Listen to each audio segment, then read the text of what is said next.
Hey there, YouTubers. Time for another party bus update. We are getting things done. The whole entire back wall is basically ready to be covered with the initial covering.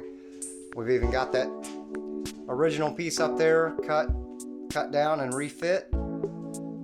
And the other thing you have to consider, see that how wide this gap is? There's a reason for that. The material that we are using to cover this is padded vinyl, so it's got a thickness to it. So when I go in and I wrap it around these corners, I want that gap to be tight, but at the same time, I don't want it to be too tight. So adding a gap in is the best thing to do when you know what kind of material you're going to use.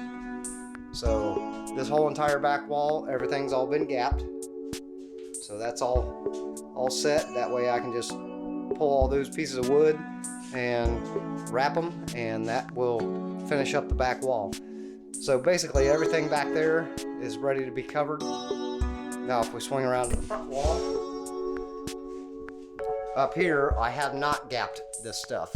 So this gap is way too tight for the material that we're using. So I've got a note here to cut a 1/4 inch off the top, cut a 1/4 inch off the bottom.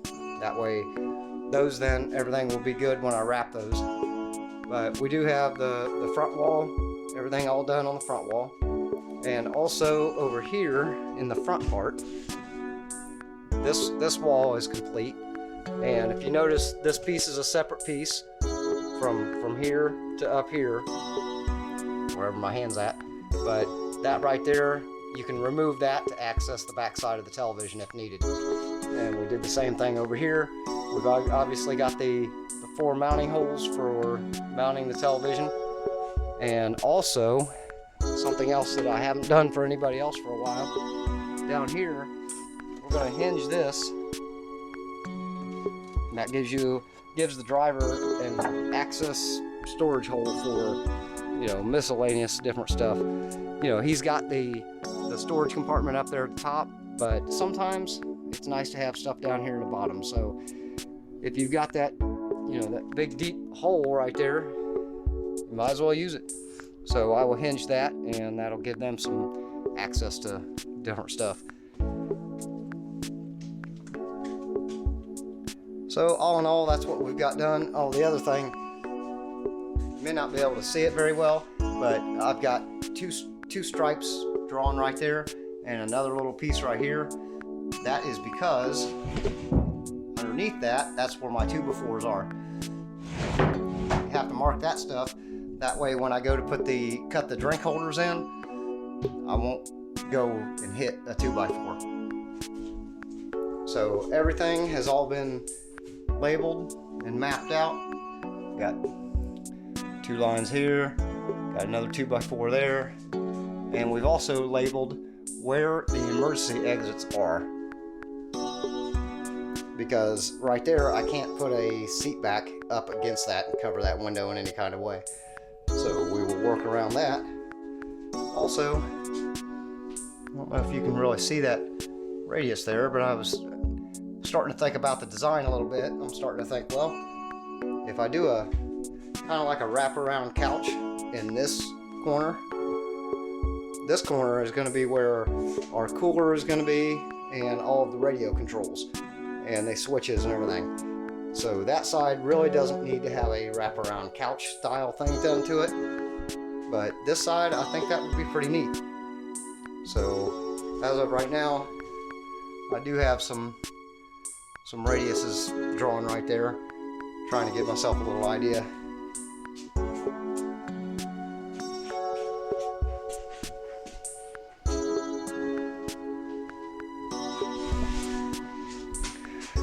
So that's what we've got done over the last few days. Sorry I have not posted any videos, but just been kind of busy.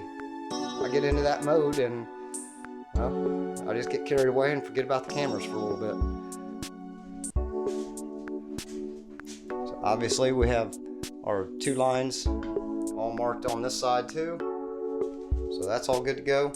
See, that right there is emergency exit, so I can't cover that up with a seat bottom. So I don't know, maybe I'll put the cooler there and do something else over in that corner. I don't know. I kind of go with the flow, and whatever hits me, I kind of let the bus tell me what it wants. I know that sounds kind of weird, but that is a true statement. So that's what we've got done so far. So everybody hang in there, and we will continue to do this stuff and continue to post some videos. That way, if you guys get to where you want to try building the interior of a party bus, hopefully my videos will help you down that road. By the way, everybody, I will reach out to you for a little bit of advice. We have 3 TVs in this bus. We've got the 50-inch on the back wall. We have 2 24-inch on the front wall. I'm trying to figure out what is the best way to connect these 3 televisions together so that all 3 display the same thing at the same time. I mean, do I need to get a Roku type thing, Fire Stick? You know, I have HDMI cables and splitters, but obviously there's no video output on these televisions.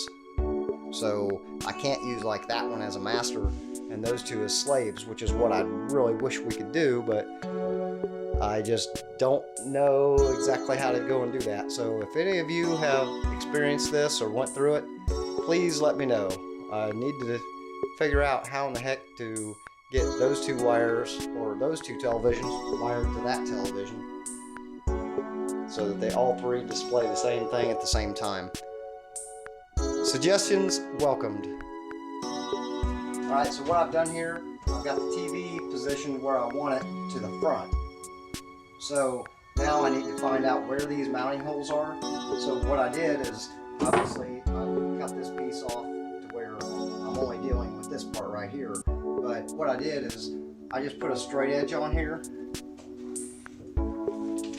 like this. I lined it up with these, put a little mark up at the top, a little mark at the bottom, and then I put the board back on and transferred those to that board. And then I did the same thing this way. I lined these up with the holes. I marked a little spot on the window and a little spot over here on 2x4. And then when I put the plate back up here, I just connected the dots. That way I end up knowing exactly where the mounting holes have to be for that TV. Did that on both sides, so that's all taken care of. Now I'm going to go ahead and bore my holes here and make sure that they line up. You know, obviously if there's a little bit of a offset or something like that, I just widen the hole a little bit and, you know, use a good sized washer on it, and that's all it's going to take. So that's how we mount the 24-inch TVs up in the front wall. So that's that front wall, and this one here you can see I've got these marked where I'm going to drill those mounting holes. So now we've got the 4 holes drilled up there, and if you look down inside you can see that we line up with the bolt holes. So that's what we were after. So there'll be 4 bolts showing right there, but at least if we ever need to remove these TVs for any reason, you can just remove this one top plate on front and rear, and that way you can access everything to hook up more stuff to the TVs or whatever it is. So we've got the 4 holes bored over here, and if you look down inside, they're lining right up with the bolt holes on the back side of the television. So that's how we mount front TVs in the walls, and making them to where they're flush mounted or recessed, however you want to say it.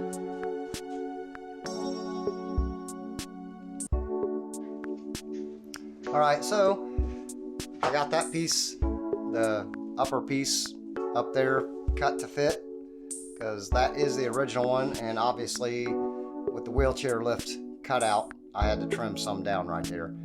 So I got that taken care of. So now we can take that down, cut the holes in it for the speakers, and get all that stuff all mounted up. Back wall is complete. Once we put the trims on there, that's when the style will start coming in. This is all just the base. And on the front wall, we have the 2 24-inch TVs mounted.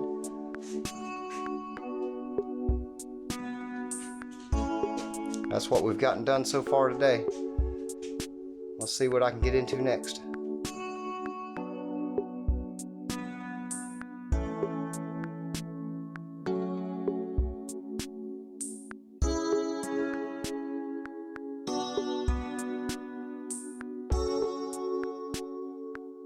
All right, everybody, that's the update for today. Have a happy day. Digger is out. And hey, YouTubers, don't forget to hit that little subscribe button, maybe even that little ding ding bell thing. That way you get updated and you know what's going on right after I do it. So tune in, there's more to come. The party starts here.